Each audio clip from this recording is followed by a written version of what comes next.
Let me remind you the events of 2025 అన్నీ కాదు కొన్ని. First of all operation Sindoor తీసుకోండి. పెహల్గామ్ అటాక్ చేసిన పాకిస్తాన్కు మనం ఏంటో చూపించాం. ఎయిర్ స్ట్రైక్స్ చేసాం. తోక చాడించాలని చూస్తే ఊరికే ఉండం, రిటాలియేట్ చేస్తాము అని చెప్పి వాళ్ళ న్యూక్లియర్ బేసెస్ అటాక్ చేసే వరకు వెళ్ళాం. వరల్డ్ కంట్రీస్ ముందర పాకిస్తాన్ని జోకర్ చేసాం. అదే వరల్డ్ కంట్రీస్కి మన డిఫెన్స్ క్యాపబిలిటీస్ ఏంటో చూపించాం. On the other side Trump గారు శాంక్షన్స్ వేశారు. ఏ కంట్రీకి పోయినంత 50% శాంక్షన్స్ వేశారు. ఎందుకు? రష్యా దగ్గర ఆయిల్ కొనడం మానేయండి అని చెప్పి. మా సెల్ఫ్ ఇంట్రెస్ట్ మాకు ముఖ్యం. మా కంట్రీతో ఫ్రెండ్లీ రిలేషన్స్ మెయింటైన్ చేస్తున్న రష్యాతో మేమైతే కొనడం మానేయం. మాకేది ప్రాఫిటో, మాకు ఏది లాభమో, మా కంట్రీ సెల్ఫ్ ఇంట్రెస్ట్ ఏదో మేము అది చూసుకుంటామని చెప్పి ఫర్మ్గా నిలబడ్డాం. మన ఎక్స్పోర్ట్స్లో 17% అప్రాక్స్గా అమెరికాకే వెళ్తాయి. కానీ అమెరికా ప్రెషర్కి మనం భయపడకుండా, తగ్గకుండా ఫర్మ్గా నిల్చున్నాం. ఇంకో సైడ్ తీసుకుంటే 8.2% గ్రోత్ రేట్తో India is one of the fastest growing economies in the world అనమాట. And we became the fourth largest economy in the world, surpassing Japan.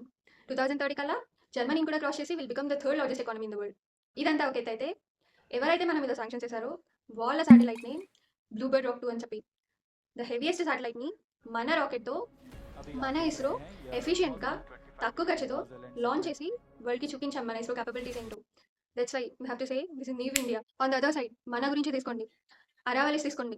100 metres కన్నా ఎత్తున రేంజెసే మేము హిల్గా కన్సిడర్ చేస్తాము అని ఎన్విరాన్మెంటల్ మినిస్ట్రీ ఒకటి రిలీజ్ చేస్తే సుప్రీంకోర్టు ఆ డెఫినేషన్ని యాక్సెప్ట్ చేసింది. ఎంత ప్రొటెస్ట్ జరిగాయి, చాలా చోట్ల ప్రొటెస్ట్ జరిగాయి కదా. 90% ఆఫ్ ద రేంజెస్ 100 మీటర్స్ కన్నా తక్కువ ఉన్నాయి, మీరు ఎలా చేస్తారు అని ప్రొటెస్ట్ జరగడం వల్లే కదా సుప్రీంకోర్టు ఆ డెఫినేషన్ని స్టే చేసి ఒక కమిటీ వేశారు. ఇప్పుడు బంగ్లాదేశ్ ఎక్కడో మన హిందూని చెట్టు కట్టేసి అన్యాయంగా కాల్చి పడేస్తే ఎంత ప్రొటెస్ట్ చేస్తాం సోషల్ మీడియాలో, బయటికి వచ్చి ప్రొటెస్ట్ చేస్తాం అలా ఎలా చంపేస్తారు అని చెప్పి. గవర్నమెంట్ స్టాండ్ తీసుకొని ఇలాంటివి మేము కండెమ్ చేస్తాము అని చెప్పి ఒక స్టేట్మెంట్ రిలీజ్ చేసేలా చేశాం.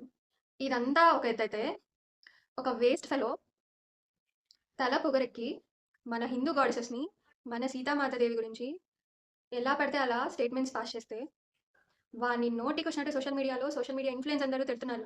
వాడి మీద కేసు ఫైల్ చేశారు. యాక్చువల్లీ ఈ టాపిక్ మాట్లాడకూడదు అనుకున్నాను, సెన్సిటివ్ టాపిక్ ఎందుకు ఒక అమ్మాయిగా ఇవన్నీ అని చెప్పి. వాడు ఎవడో కూడా నాకు తెలియదు. సో రీసెంట్గా ఈ స్టేట్మెంట్స్ పాస్ చేశాక వాడి వీడియో చూశాను అనమాట. వాడు ఎప్పుడు అమ్మాయిల్ని చీప్గా చేసి మాట్లాడమే చూశాను.